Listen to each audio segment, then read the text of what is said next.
Hello everyone, welcome back to easy legal. आज हम फिर से एक नए टॉपिक के साथ आए हैं जो रिलेट करता है सिविल प्रोसीजर कोड 1908 के साथ। जी हाँ, आज हम जानेंगे इंस्टीट्यूशन ऑफ सिविल सूट्स के बारे में।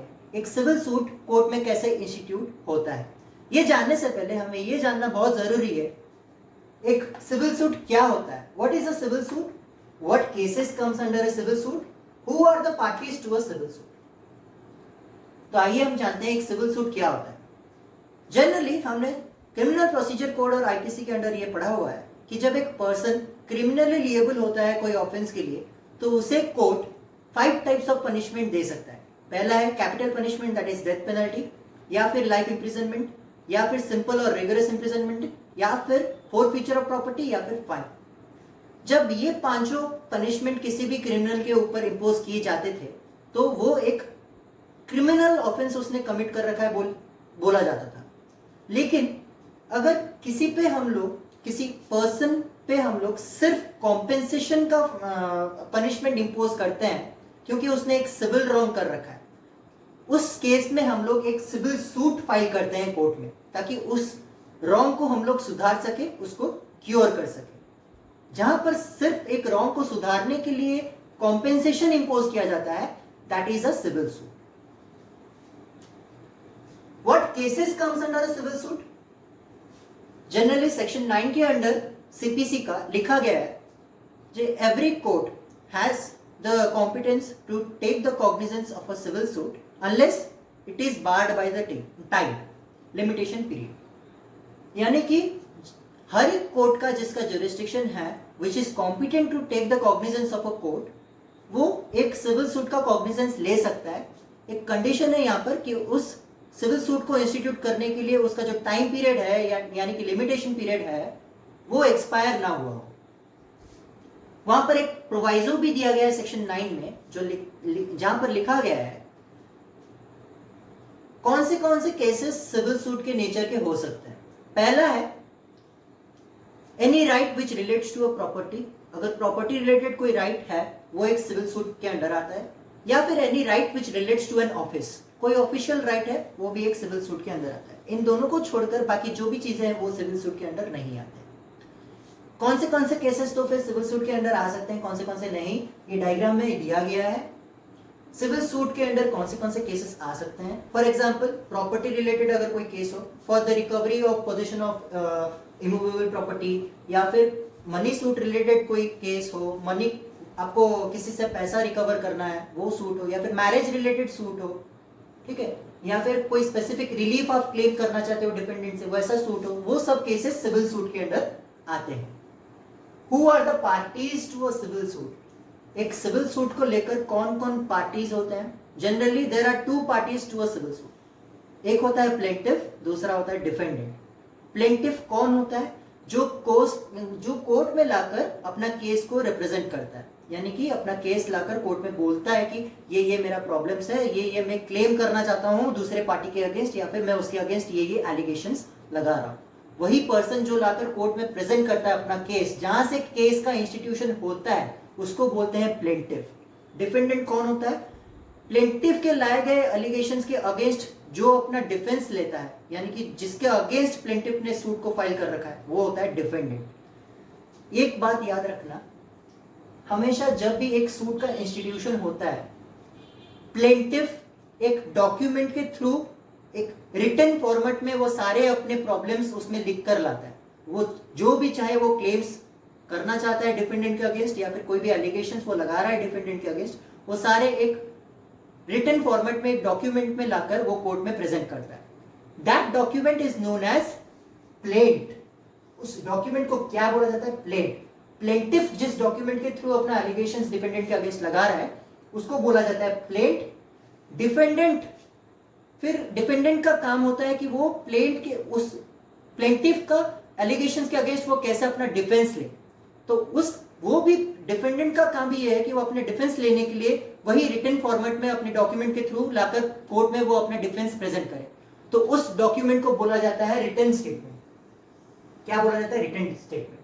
प्लेंटिफ के द्वारा लाए गए डॉक्यूमेंट को बोला जाता है प्लेंट, जिसमें वो डिफेंडेंट के अगेंस्ट क्लेम्स या फिर एलिगेशंस लगा रहा है। डिफेंडेंट अपना डिफेंस जिस फॉर्मेट में लाकर प्रेजेंट करता है कोर्ट में, जिस डॉक्यूमेंट में लाकर प्रेजेंट करता है, उस डॉक्यूमेंट को बोला जाता है रिटन स्टेटमेंट। याद रखना, प्लेट दिया गया है सीपीसी का ऑर्डर 7 के अंदर, रिटन स्टेटमेंट के बारे में बात किया गया है सीपीसी के ऑर्डर 8 के अंदर।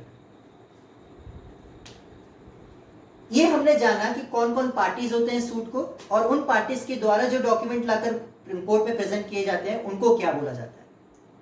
अब हम लोग जानेंगे सूट का इंस्टीट्यूशन होने के लिए क्या क्या कंडीशंस होते हैं, कौन सा प्रोसीजर फॉलो करना पड़ता है। एक इंस्टीट्यूशन ऑफ सूट्स के बारे में दिया गया है सीपीसी का ऑर्डर 4 और सेक्शन 26 के अंदर। दोनों ही इंस्टीट्यूशन ऑफ सूट्स के बारे में बात करता है। जब आप इंस्टीट्यूशन ऑफ सूट्स के बारे में पढ़ेंगे तो दोनों को कंबाइन कर आपको पढ़ना है, that is section 26 and order 4 of CPC.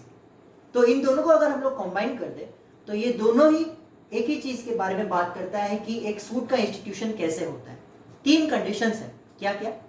जब प्लेंटिफ अपना प्लेट लाकर कोर्ट में प्रेजेंट करता है तो उस प्लेट के साथ साथ उसे एक डुप्लीकेट में भी उस कोर्ट में उसको प्रेजेंट करना है, यानी कि उस प्लेट का डुप्लीकेट, यानी कि अपने प्लीडिंग्स का 2 कॉपीज उसको कोर्ट में प्रेजेंट करना है। अगर सिर्फ एक ही कॉपी अगर कोर्ट को देता है, दैट मींस उस केस में वो प्लीडिंग को रिजेक्ट कर देगा कोर्ट। ये था पहला कंडीशन।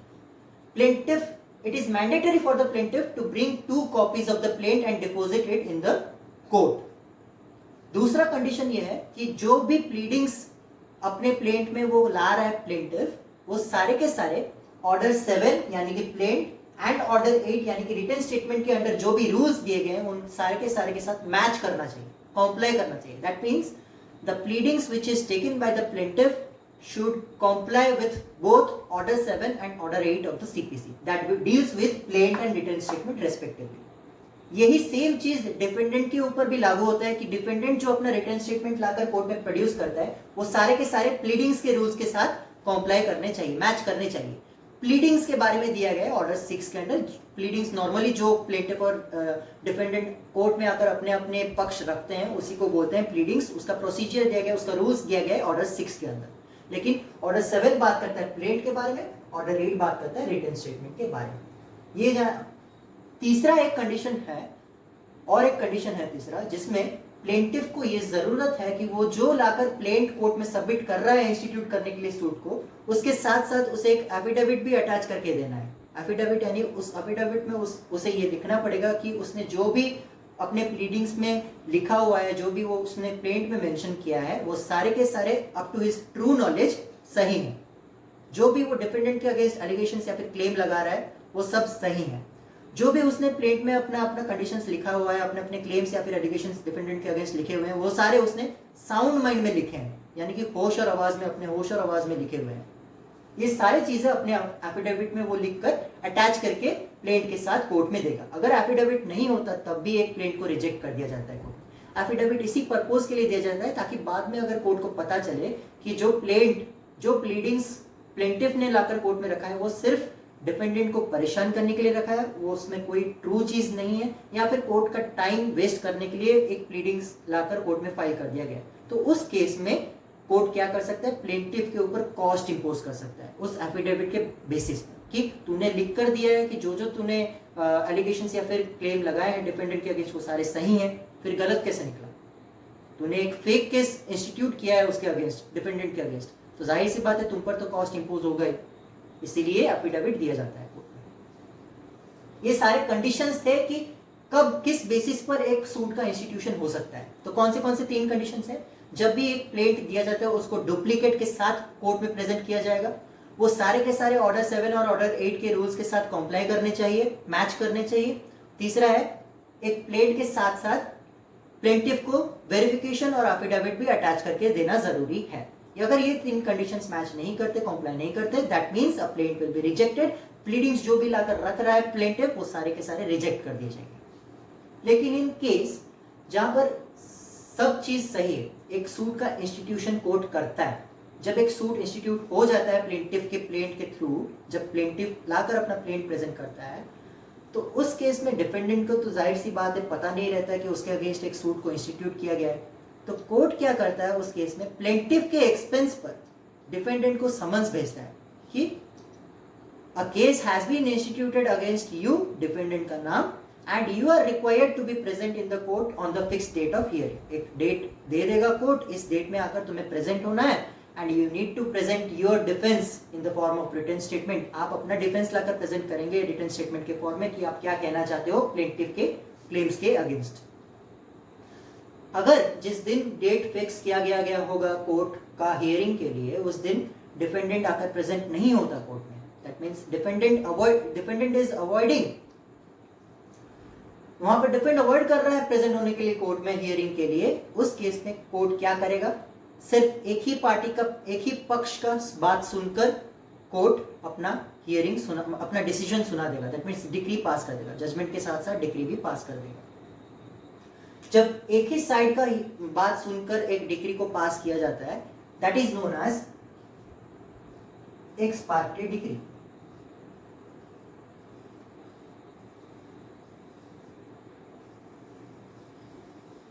X parte decree. एक और चीज, डिक्री का मतलब आपको मालूम नहीं होगा शायद, क्योंकि इस टर्म के साथ बहुत जन एक्वाइंटेड नहीं हो रहते हैं। डिक्री का डेफिनेशन दिया गया है सेक्शन 2 सबसेक्शन 2 ऑफ सीपीसी के अंदर। डिक्री क्या होता है? ये एक कोर्ट का फॉर्मल एडजुडिकेशन होता है, कोर्ट का एक फॉर्मल डिसीजन होता है, जहां पर कोर्ट दोनों पार्टीज के कॉम्प्लिकेशंस को लेकर एक फाइनल डिसीजन पर पहुंचते हैं कि क्या डिसीजन होना चाहिए। Decree is always followed by a judgement. Judgement pronounce करने के बाद ही जाकर डिक्री पास किया जाता है, उसी जजमेंट के बेसिस पर, ठीक है। Decree is final, judgement is not final. Judgement जो पास करते हैं कोर्ट वो फाइनल नहीं होता, जब डिक्री पास हो जाता है वो एग्जीक्यूटेबल हो जाता है, जिसके फॉर्म में भी पास किया जाता है। डिक्री जिसके फॉर्म में पास किया जाता है उसको बोलते हैं डिक्री होल्डर, यानी कि जो फायदे में जिसके फॉर्म में पास किया गया। जिस डिक्री जिसके अगेंस्ट पास किया जाता है उसको बोलते हैं जजमेंट डेटर। याद रखना, जजमेंट डेटर, ये भी दिया गया है सीपीसी के सेक्शन 2 के अंदर। तो एक्स पार्टे डिक्री यानी जब कोर्ट सिर्फ प्लेंटिफ का पक्ष सुनकर ही जब एक डिक्री पास करता है तो उसको बोलते हैं एक्स पार्टे डिक्री। जाहिर सी बात है, डिफेंडेंट तो प्रेजेंट है नहीं कोर्ट में, तो सिर्फ प्लेंटिफ का अपना जो क्लेम्स वो रख रहा है डिफेंडेंट के अगेंस्ट, उसको सुनकर ही कोर्ट को डिक्री पास करना पड़ेगा। ये एक जनरल रूल है हमारा कि नेचुरल जस्टिस का एक प्रिंसिपल है कि जब भी कोर्ट एक डिसीजन सुनाता है दोनों पक्ष का बात सुनकर ही एक डिसीजन सुनाना चाहिए। That is audi alteram partem, no one should be condemned unheard. इसका मतलब ये होता है कि दोनों पक्षों का बात सुनकर एक डिसीजन सुनाना चाहिए। लेकिन जहां पर डिफेंडेंट खुद ही अपीयर नहीं हो रहा है, वो कोर्ट प्रोसीडिंग्स को अवॉइड कर रहा है, तो कहां पर एक डिफेंडेंट को भी, कहां पर हम लोग डिफेंडेंट को सुन सकते हैं? तो यहाँ पर सिर्फ प्लेंटिफ का बात सुनकर ही हमें डिक्री पास करना पड़ेगा, कोर्ट को डिक्री पास करना पड़ेगा। तो यही होता है एक्स पार्टे डिक्री। अब मान लीजिए जहां पर डिफेंडेंट अपीयर हो रहा है फिक्स डेट ऑफ हियरिंग में, लेकिन खुद प्लेंटिफ ही नहीं आ रहा है, जिसने केस को इंस्टीट्यूट किया था कोर्ट में वो खुद ही नहीं आ रहा है, तो उस केस में कोर्ट क्या करेगा? टोटल केस को डिसमिस कर देगा। यहाँ पर तो कोर्ट, यहाँ पर केस को आगे बढ़ाने का कोई सवाल ही नहीं उठता है, क्योंकि खुद प्लेंटिफ ही एब्सेंट है जिसने केस को इंस्टीट्यूट कर रखा था डिफेंडेंट के अगेंस्ट। तो उस केस में कोर्ट क्या करेगा? उस टोटल केस को डिसमिस कर देगा। लेकिन अगर एक बात आप याद रखना, जो डिफेंडेंट होता है, डिफेंडेंट के पास अपना रिटन स्टेटमेंट लाकर प्रोड्यूस करने के लिए 30 दिन का टाइम होता है। कितना? 30 डेज। 30 डेज कब से? उसको जब से समन्स सर्विस किया गया होगा, यानी कि डिफेंडेंट को जिस दिन समन्स सर्विस किया गया कि उसके अगेंस्ट एक सूट इंस्टीट्यूट हुआ है, उसके 30 डेज के अंदर अंदर उसको कोर्ट में लाकर अपना रिटन स्टेटमेंट सबमिट करना है। अगर 30 डेज के अंदर अंदर वो लाकर रिटन स्टेटमेंट सबमिट नहीं कर पाता है तो कोर्ट के पास ये डिस्क्रेशनरी पावर है, यानी कि कोर्ट का अगर मर्जी हो, वो सेटिस्फाइड हो, तो उस 30 डेज को इंक्रीज करके वो 90 डेज भी कर सकते हैं। That can be increase up to 90 days. ये दिया गया है हमारे ऑर्डर 8 रूल 1 में। ऑर्डर 8 रूल 1 में बोला गया है अगर डिफेंडेंट विद इन 30 डेज अपना रिटन स्टेटमेंट लाकर प्रोड्यूस नहीं करता है समन्स उसमें सर्व होने के बाद तो कोर्ट का डिस्क्रिप्शन है कि वो 90 डेज तक भी एक्सटेंड कर सकता है, लेकिन वहां पर वो डिफेंडेंट से रीजन पूछेगा कि किस रीजन के बेसिस के ऊपर हम इसको 90 डेज तक एक्सटेंड करें। अगर डिफेंडेंट सफिशिएंट रीजनेबल ग्राउंड दे पाता है कि क्यों उसका डेट को एक्सटेंड किया जाए, रिटर्न स्टेटमेंट प्रोड्यूस करने के लिए 90 डेज किया जाए, तो कोर्ट उस रीजंस को रिकॉर्ड करने के बाद उस 30 डेज को 90 डेज तक एक्सटेंड कर देगा। उस 90 डेज के अंदर अंदर उसको लाकर रिटर्न स्टेटमेंट सबमिट करना है। लेकिन अगर वहीं पे प्लेंटिफ अपीयर नहीं होता है कोर्ट में, जहां पर कोर्ट ने उस केस को टोटल डिसमिस कर दिया, डिसमिस, तो वहां पर प्लेंटिफ आकर कोर्ट में बोल सकता है कि दैट कौन से रीजंस के लिए वो अपीयर नहीं हो पाया था कोर्ट में अपना बात रखने के लिए, अपना पक्ष रखने के लिए, और अगर उस रीजन से कोर्ट सेटिस्फाई होता है क्यों हाँ ठीक है प्लेंटिफ नहीं आ पाया था, उसको प्रिवेंट किया गया था कोर्ट में अपीयर होने से, उसको कोई रीजन के लिए उसका तबीयत खराब हो गया था, वो अपीयर नहीं हो पाया था कोर्ट में, अगर वो रीजन से सेटिस्फाई होता है तो कोर्ट तो उस डिसमिसल ऑर्डर को कोर्ट साइड कर देगा और वापस से उस सूट का वैसे ही ट्रायल चलेगा जैसे चलना चाहिए था। ठीक है, ये टोटल था इंस्टीट्यूशन ऑफ सूट के बारे में, इंस्टीट्यूशन ऑफ सिविल सूट के बारे में। आज हमने जाना एक सिविल सूट क्या होता है, कौन से केस आते हैं एक सिविल सूट्स के अंदर, कौन कौन पार्टीज होता है सिविल सूट को लेकर, एक सूट कैसे इंस्टीट्यूट किया जाता है, एक प्लेंट का क्या मतलब होता है, रिटन स्टेटमेंट का क्या मतलब होता है, एक सूट इंस्टीट्यूट होने के बाद क्या होता है जो कि डिफेंडेंट के संबंध सर्विस किया जाता है वो होता है, what is the consequence of non appearance of the parties, अगर पार्टीज कोर्ट में नहीं आते तो उसका कॉन्सिक्वेंस क्या होता है। आज के लिए इतना ही, नेक्स्ट फिर से हम लोग एक नए वीडियो के साथ आएंगे, till then have a nice day.